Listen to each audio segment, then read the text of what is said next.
Guys, अगर आपको मुझसे कोई भी क्वेश्चन पूछना हो या कोई भी क्वेरी हो तो आप मुझे इंस्टाग्राम पे मैसेज करके पूछ सकते हैं। ये है मेरी आईडी कॉमर्स लेक्चर्स, ठीक है।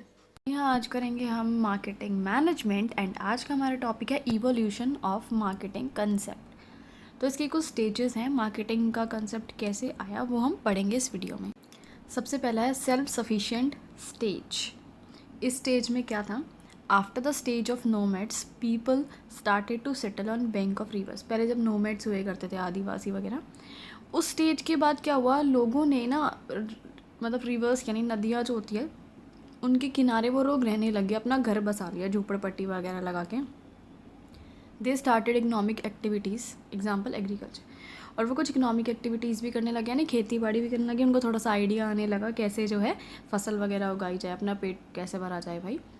But then each family was self sufficient. लेकिन तब क्या था, सब लोग सेल्फ सफिशिएंट थे, हाँ, जितना मतलब उनको कंज्यूम करना होता था, खाना पीना होता था, उतनी वो प्रोडक्शन कर लेते थे। बट सरप्लस नहीं बचता था। सरप्लस यानी एक्स्ट्रा कुछ नहीं उगाते थे वो कि बेच सके, सिर्फ इतना उगाते थे जितना उन्हें खाना होता था। सो मार्केटिंग का कंसेप्ट उस वक्त था ही नहीं, क्योंकि उस वक्त तो बस उगाया और खाया, बात ख़त्म, यही था। नेक्स्ट था एक्सचेंज ओरिएंटेड स्टेज। इसमें क्या हुआ, when nomads choose to live permanently at river banks, then they get engaged in agriculture and allied activities and they started to produce surplus production। फिर क्या हुआ कि जो लोग नोमैड्स थे ये अब रिवर बैंक पे परमानेंटली रहने लग गए, ठीक है, यानी नदी के किनारे परमानेंटली इन्होंने बोल दिया कि हाँ अब यही हमारा घर है, हम कहीं कहीं नहीं भटकेंगे। फिर वो एग्रीकल्चर में इन्वॉल्व हुए, जैसे कि हमने पढ़ा था एलाइड एक्टिविटीज़, जैसे पशुपालन वगैरह वो लोग करने लगे। फिर क्या हुआ, वो सरप्लस प्रोडक्शन भी प्रोड्यूस करने लगे, यानी जितना वो कंज्यूम करते थे उससे थोड़ा ज़्यादा एक्स्ट्रा प्रोडक्शन करने लगे, मतलब बचने लगा उनके पास जो प्रोडक्शन था। It brings the need of exchange of surplus production with others. फिर क्या हुआ, ज़रूरत महसूस हुई कि बस इस प्रोडक्शन को हम दूसरों से एक्सचेंज कर लेते थे, कि मैंने कुछ उगाया, सामने वाले ने कुछ उगाया, तो आपस में एक्सचेंज कर लो, जब मेरे पास नहीं है जो सामने वाले के पास है उसे एक्सचेंज कर लेते हैं। फिर क्या हुआ, बार्टर सिस्टम आया। एक्सचेंज ये होता ना, मतलब किसी भी प्रोडक्ट के बदले कोई प्रोडक्ट एक्सचेंज करना, यही बार्टर सिस्टम होता है। Due to problem of double coincidence of wants markets came into existence. फिर क्या हुई, डबल कोइंसिडेंस ऑफ वॉन्ट्स, या भाई किसी को कुछ चाहिए था, किसी को कुछ चाहिए था, ठीक है, वो उसके पास नहीं है जो उसको चाहिए, सामने वाले के पास वो चीज़ नहीं है जो उसको चाहिए, ऐसे बार बार प्रॉब्लम होने लगी यार एक्सचेंज करने में। So that exchange which takes place smoothly. फिर क्या हुआ, हमें मार्केट का कंसेप्ट लगने लगा कि ऐसा कोई जगह होनी चाहिए जहाँ से हम जो है एक साथ सारा प्रोडक्शन लेके जाएं और इसे एक्सचेंज कर लें आराम से। It is considered the first stage in the historical evolution of the term marketing. तो ये फर्स्ट स्टेज कहलाई गई, ठीक है, मार्केटिंग के कंसेप्ट पे। Next I production oriented stage. इसमें क्या था, make what you know how to make, मतलब आपको जो बनाना आता हो उसे बनाओ और बेचो, बस ये कंसेप्ट था इसमें।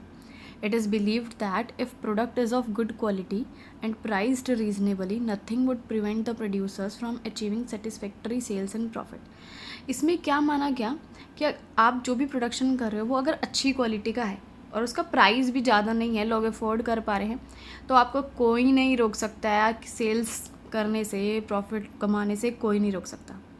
Hair producers give more emphasis to production. यहाँ पे प्रोड्यूसर्स ने क्या किया, प्रोडक्शन को एम्फेसिस दिया, यानी जोर किस पे लगाया, प्रोडक्शन पे, कि अच्छी से अच्छी प्रोडक्शन करनी है, अपने प्रोडक्ट्स बेचने हैं। This stage was the one where role of marketing was ignored. यहाँ पे जो है मार्केटिंग की तरफ ध्यान नहीं दिया गया, क्योंकि यहाँ सारा फोकस प्रोडक्शन की तरफ था। नेक्स्ट है सेल्स ओरिएंटेड स्टेज। इसमें क्या था, get rid of what you have, मतलब आपके पास जो भी है बस बेच डालो उसे, जो भी प्रोडक्ट है। Due to industrial revolution there was a shift from agriculture to industry. अब इंडस्ट्रियल रेवोल्यूशन सबको पता आया था, इसकी वजह से लोग एग्रीकल्चर से इंडस्ट्री में शिफ्ट होने लगे, यानी खेती बाड़ी को छोड़ के अब इंडस्ट्रीज़ में नौकरी वगैरह करने लगे। स्टैंडर्ड ऑफ लिविंग लोगों का बढ़ने लगा, अब इंडस्ट्रीज़ में नौकरियां कर रहे हैं, पैसे कमा रहे हैं, स्टैंडर्ड ऑफ लिविंग बढ़ रहा है, ट्रांसपोर्ट सिस्टम अच्छा हो रहा है, कम्युनिकेशन सिस्टम अच्छा हो रहा है। All these changes necessitated an organised marketing procedure. अब ये जितने भी चेंजेस आए इनकी वजह से हमें एक मार्केटिंग का कंसेप्ट जो है उसकी ज़रूरत पड़ने लगी। Everyone was realising the purpose and importance of marketing. भाई सबको लग रहा था कि नहीं, मार्केटिंग जैसी चीज़ एक होनी चाहिए, ठीक है, अपने प्रोडक्ट को बेचने के लिए। Under this concept greater emphasis was on increasing the sales and on customer satisfaction.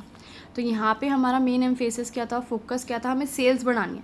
Customer satisfaction की तरफ बिल्कुल ध्यान नहीं था, बस अपने को क्या था, सिर्फ सेल्स बढ़ानी है, बात खत्म. नेक्स्ट है मार्केटिंग ओरिएंटेड स्टेज. इसका मतलब क्या था, have what you can get rid of. भाई वही चीज़ का प्रोडक्शन करो जो आप बेच सको, जो बिके. The evil effects of competition made the producers realize that the product could not be sold without an effective sales force. So competition इतना ज़्यादा हो गया था कि प्रोड्यूसर्स को भाई अब लगने लगा था कि आप प्रोडक्ट नहीं बेच सकते हो जब तक आपकी सेल्स फोर्स अच्छी नहीं, अच्छे से आप मार्केटिंग नहीं कर रहे हो. ठीक है, सिर्फ ये चीज़ काफ़ी नहीं है कि आपने अच्छा प्रोडक्ट बनाया, बात ख़त्म. नहीं, कंपटीशन बढ़ रहा है, सब अच्छा प्रोडक्ट बना रहे हैं, तो आपको मार्केटिंग अच्छी करनी पड़ेगी. It was thus proved that the aim of marketing is to know and understand the customer so well that the product or service fits him and sells itself.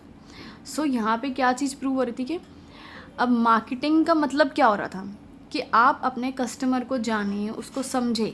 ठीक है, कि आपका कस्टमर क्या चाह रहा है, और जो वो प्रोडक्ट चाह रहा है, सर्विस चाह रहा है, वही प्रोडक्ट बनाओ और फिर उसको बेचो. चलो नेक्स्ट क्या था, कंज्यूमर ओरिएंटेड स्टेज. ये क्या बोलती है, have what you can gate rid of with responsibility. भाई उसी चीज़ का प्रोडक्शन करो जो आप बेच सकते हो, लेकिन रिस्पॉन्सिबिलिटी के साथ.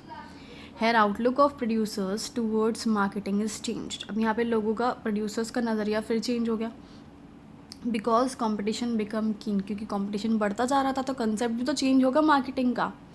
It was realized that measuring consumer needs or behavior alone was not enough and customer satisfaction is must.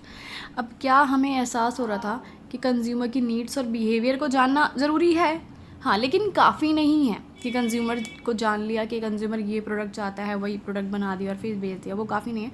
Consumer का सेटिस्फेक्शन बहुत ज़रूरी है, क्योंकि जब वो सेटिस्फाइड होगा तभी आगे आपका प्रोडक्ट खरीदेगा.